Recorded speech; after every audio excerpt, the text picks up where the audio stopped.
Here's a question worth sitting with. How would you actually know if you were becoming more authentic?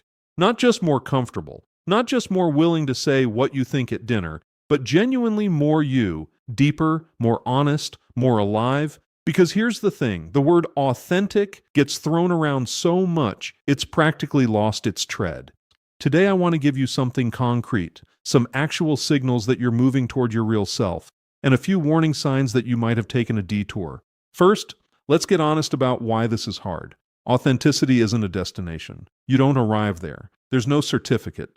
Nobody hands you a badge that says genuinely himself and lets you coast. It's more like a direction. You're either moving toward the deeper layers of yourself or you're not. And the tricky part is that the brain is very, very good at making performance feel like authenticity. It's done it your whole life. When I was doing organizational consulting with big companies, Microsoft, Nike, companies that size, I watched smart, capable men convince themselves they were being authentic when they were actually just being consistently on brand. There's a difference. One is alive. The other is a very well-rehearsed character. So how do you tell them apart? You look at the signals?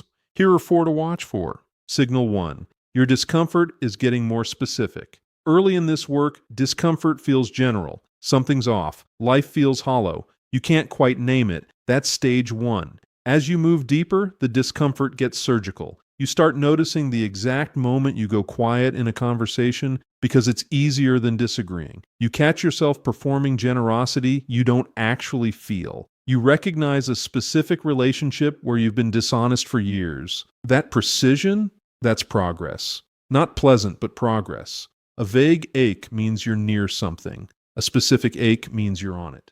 Signal 2. You disappoint people without catastrophizing. This one is underrated. Authentic living means your choices will sometimes not be what other people wanted from you. A man locked in performance mode will go to extraordinary lengths to avoid that. He'll say yes when he means no. He'll shrink his real opinion. He'll keep up an image he stopped believing in years ago.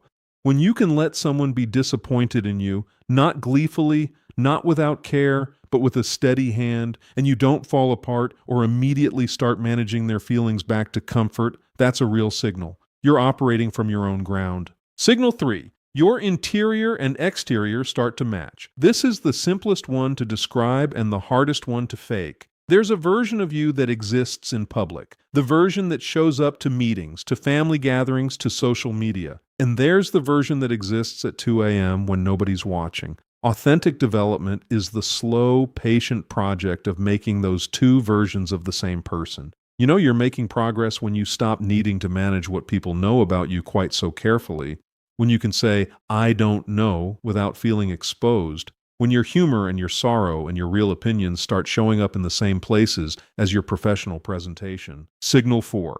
Other people's growth stops threatening you. This one shows up quietly. When a man is running primarily on performance identity, other people's wins can feel like losses. Someone else succeeds and there's a flicker of something, not quite jealousy, but adjacent to it, a subtle need to contextualize or qualify their achievement. As you move into authentic ground, that reflex softens, not because you become some enlightened being with no ego, but because your security stops depending on comparison. You can genuinely want the man next to you to thrive, because his thriving doesn't cost you anything. That shift in how you experience other people's success is one of the clearest markers I know. Now I want to talk about something I think about a lot. Toxic masculinity is a real thing. When men use power to harm, when they silence and dominate and intimidate, that's not strength. That's a wound in a leather jacket. I've seen it in boardrooms and I've seen it in families, and calling it what it is isn't an attack on men. It's an attempt to help us be better than that. And, this also needs to be said, toxic femininity is a real thing too.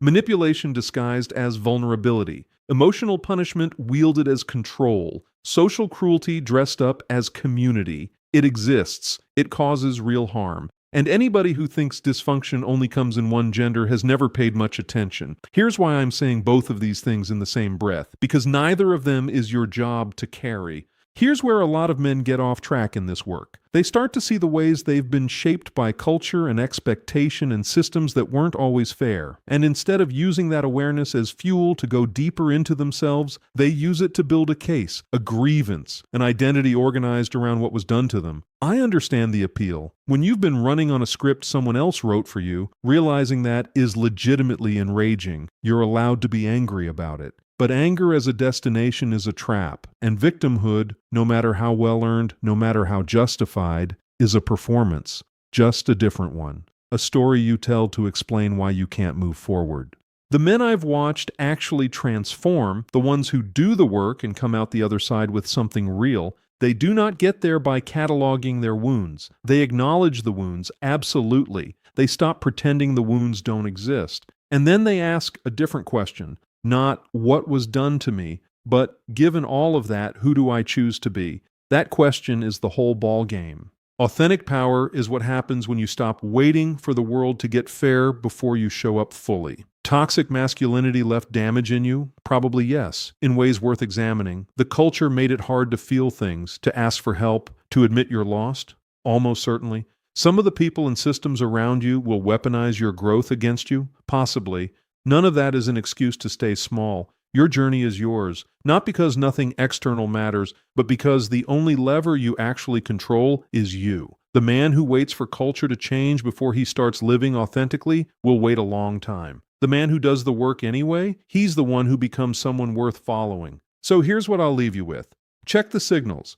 Is your discomfort getting more specific? Can you disappoint people without falling apart? Are your insides and outsides getting closer together?